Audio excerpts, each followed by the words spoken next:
the sense that they both stand for very, very diametrically opposite worldviews. So which is something that I think Anam has brought out very beautifully in the book. Now, like any good book, which I mean, I'm also looking at prescribing it on curriculums in universities and colleges, because we have to make students aware of not just what's upcoming in the field of literature, but also sort of take them back to the roots and see where we are coming from. I mean, after all, Bangladesh is a neighboring country.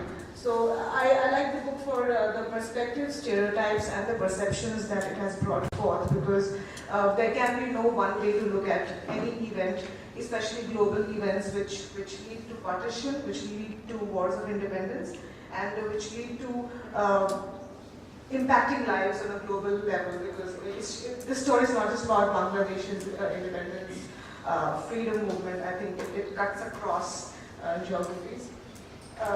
Because it doesn't just look back to what happened, it also tells us how the characters that lived through that conflict negotiate with life after it has happened.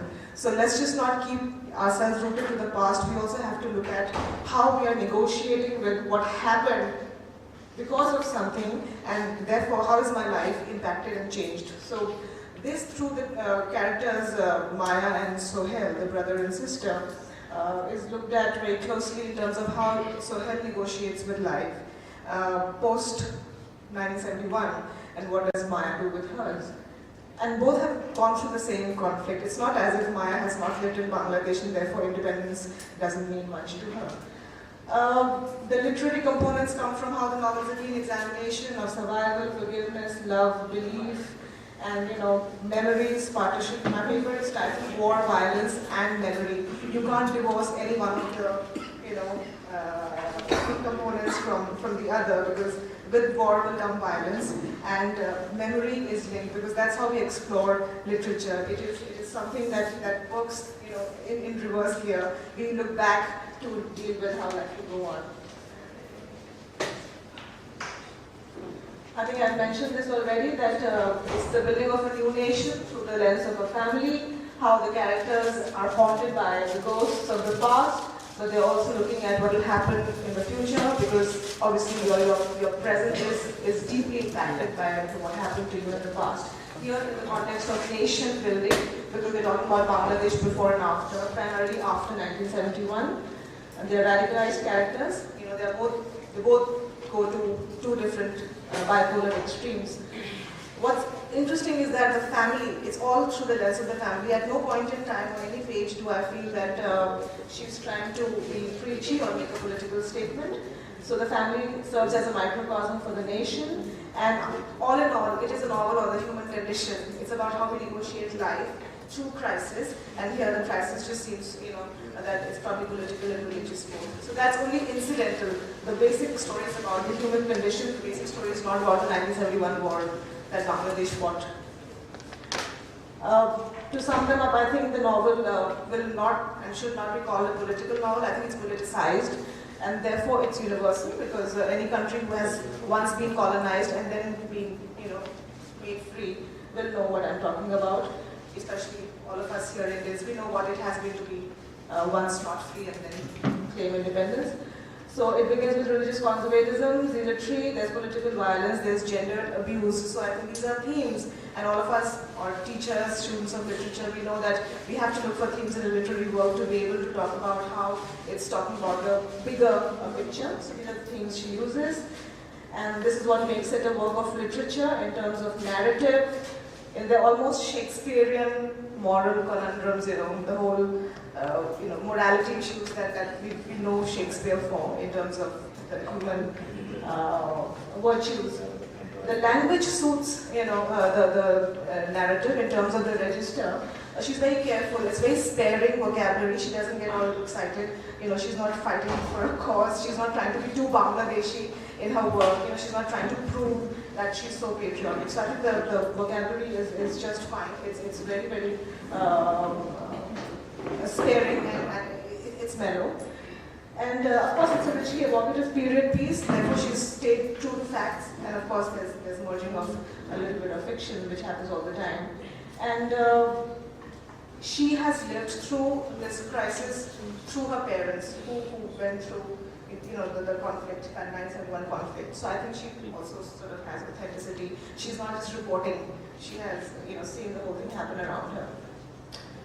Other writers that I thought I'd share with you, of course you probably know about them, but I just thought to bring more relevance to why I've chosen Tahmima Anam is because she also sort of belongs to this category, emerging voices from South Asia, and who are looking at very, very important, not just interesting. I think I should make this whole paper very, very fully sort of supportive of both the interest factor and the significance. Tabishkar Salman Rashid. So I thought that Namoon Farooqui and Nadeem Aslam. Yeah. Sorry? Salman Rashid. No, that's Rashid. It's another guy. Yeah, that's right.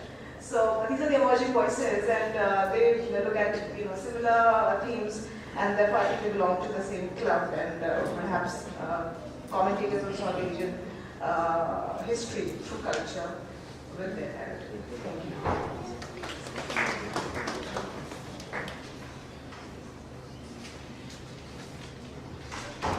Thank you very much, ma'am, for a very comprehensive paper on war, violence and memory in Bangladesh. In fact, South Asia is known for cultural fiction and oscillation, and it's very unique in this field. So I thank her for this paper. Next paper presenter is Amrita Basu, and she would be presenting a paper on T-shirt slogan, defining gender role in 21st century urban Kolkata.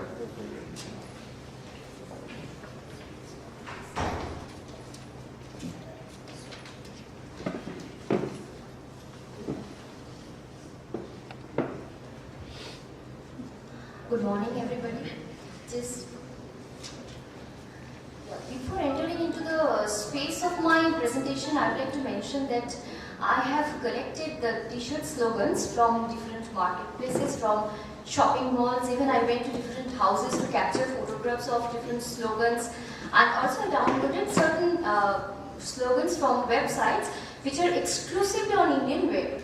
But before showing you the slogans, I would like to mention 3 terms which are noteworthy for the understanding of this, the way that I will be defining the gender roles in 21st century urban Kolkata. Now, what are those 3 terms? Number 1, sex. Number 2, gender. Number 3, patriarchy. So what do you understand by sex? See, I'm not here to problematize the terms. I'm just, simplifying the terms as much as possible so that I can read the text in a better way. Sex is something which is biological, which is pre-given, and it already exists in nature. When Elizabeth Cross in her essay, The Sexual Difference and the Problem of Essentialism, asserts that sex is something unchangeable and constant since it already exists in nature, and sexual differences are grouped as male and female. Now, to talk about gender, what is gender?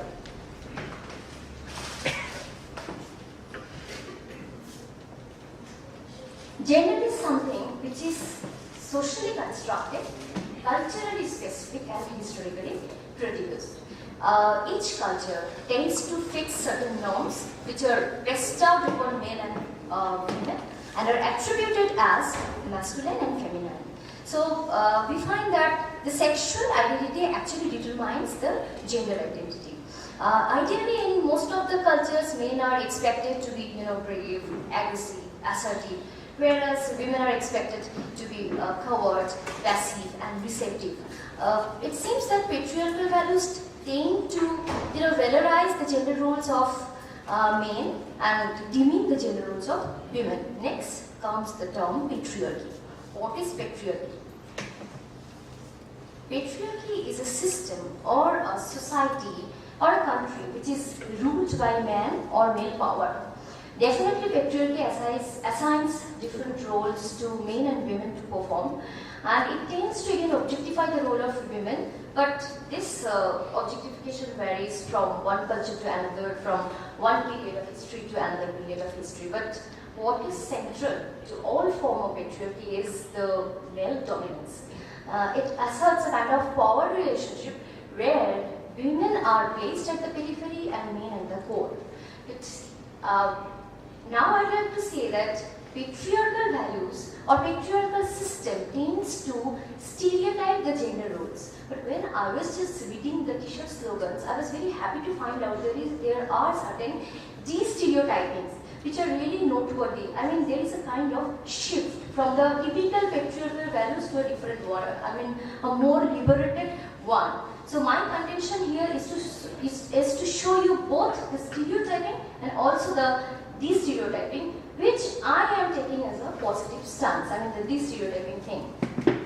Let's see the t-shirt slogan. The first comes. Diamonds are a girl's best friend, and so is daddy's credit card. So it's as if girl, she's not mature, she's not a woman. It is prevalent that she's not empowered in that way. So the girl, without having the capacity to buy or purchase the diamond set or whatever it is, diamond is here just a metaphor. You know, she receives, she is only the recipient of that particular object which is provided by her father. Just mind the second section. So is daddy's credit card. It seems to me quite demeaning since daddy here seems that daddy's credit card is more important than daddy himself as a person. And another thing I would like to point out here that it's daddy's credit card. It's not mommy's credit card. So again the role of father is being valorized. This is typical kind of stereotyping. The next one is it's been written, I'm much smarter than you think. The slogan here seems to give the lady a power to assert her smartness, which is another way of de-stereotyping. So it's only smartness can be associated. Typical patriarchal value. If we go with typical patriarchal values, it seems that smartness is something which should be a quality. I mean, it should be a quality of man. But see the way the girl is asserting her smartness. Even she, it is being put here, she is smarter, not smart. There is a kind of comparison. She is being compared to someone. That is, mentioned. That is not mentioned here, but it is a hint on. Towards that male or phallocentric society.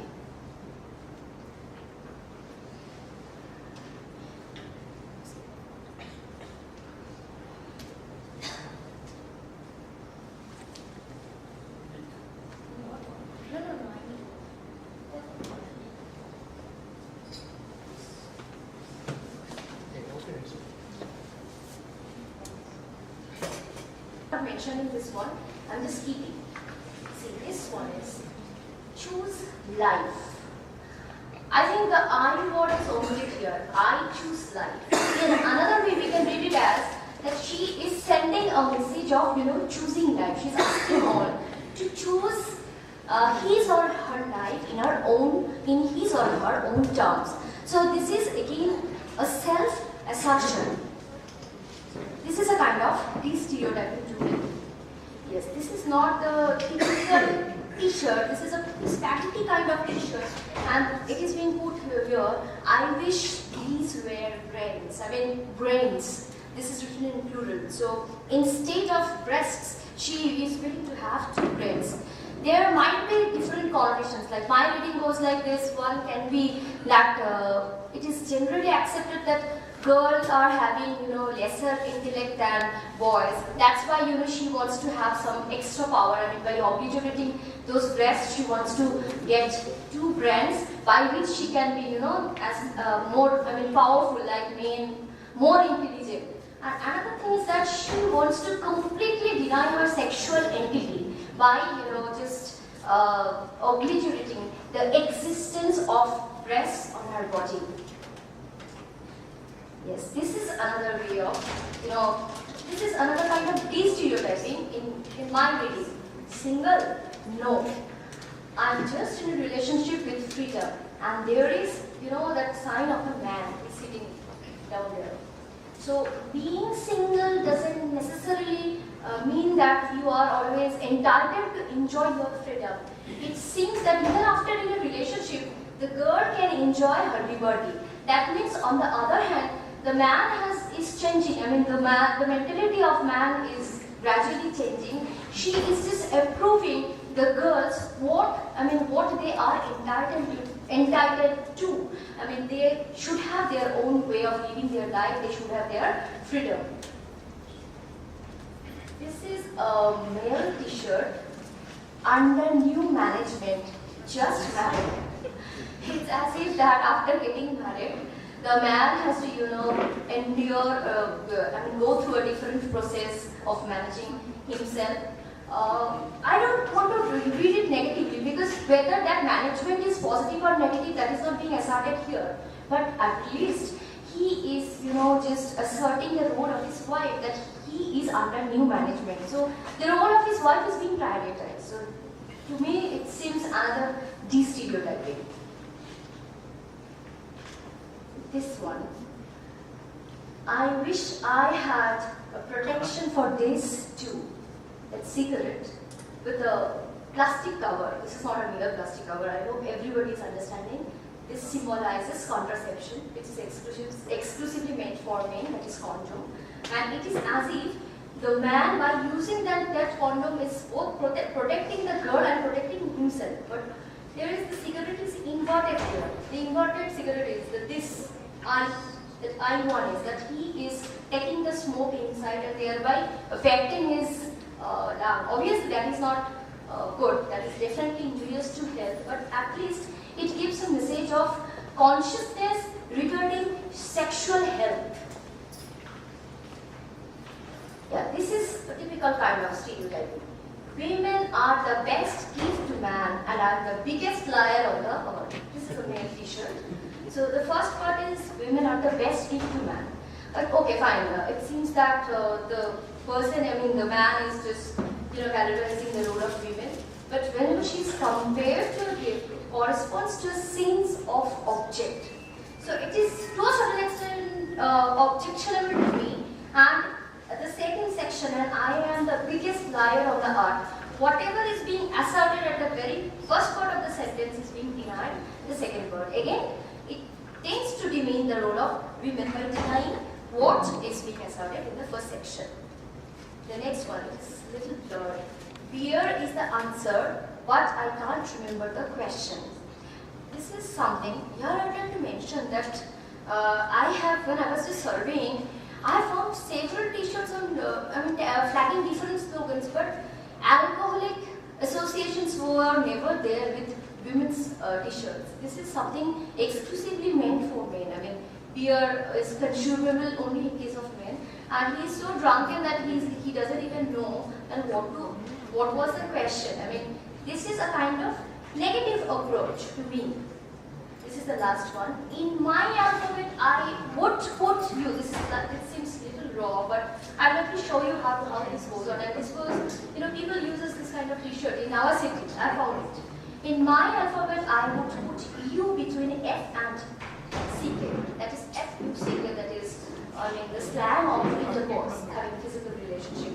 You definitely in a heterosexual society, since this is a male T-shirt, it is being expected that you hints at women. It seems that you, again, I'd like to mention that you can use as a singular form and also as a plural form. And it seems that women are mere objects of, sexual desire. So again, it is a kind of demeaning. Again, it's a kind of asserting the phallocentric power or the power of phallus in the society. So this seems to me like a kind of stereotyping. And finally, I would like to conclude that I have shown both stereotyping and de-stereotyping, but let's not look much on the negative aspects of the stereotyping kind of slogans. What is noteworthy that de-stereotyping is also taking place in our society, and we must welcome them, and we must remember that there is a kind of shift which is positive for women at least. Thank you so much. Thank you very much, ma'am. Next paper presenter is Anamita Chatterjee, and she will be presenting a paper on Untouchable and Lagan as part of South Asian literature and culture. Please, ma'am.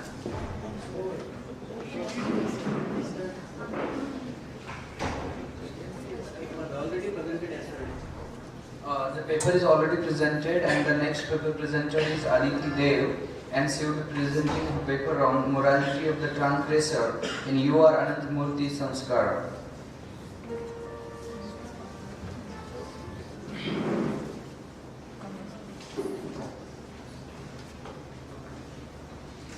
A very good morning to all standing present here. The title of my paper is Morality and the Moral Principle Within. The stance of my paper is slightly philosophical, and it says that how individual morality is a higher value compared to communal morality. And I'll start by saying that there are two views of morality which primarily prevail in our society. The first one is the communal morality, largely followed by the people in the society. There is, either the law which sets up this parameter, or it is the religion which sets up this parameter through various scriptures.